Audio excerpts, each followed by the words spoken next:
Так, туғандар, жалпыңыздарга ассаламу алейкум.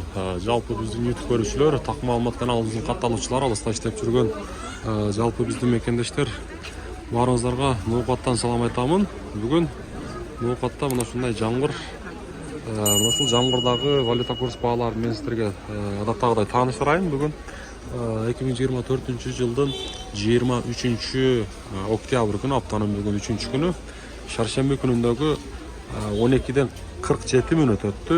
Түшкү курстар кандай? Бир сара сиздер менен чогуу көрүп чыгайлы.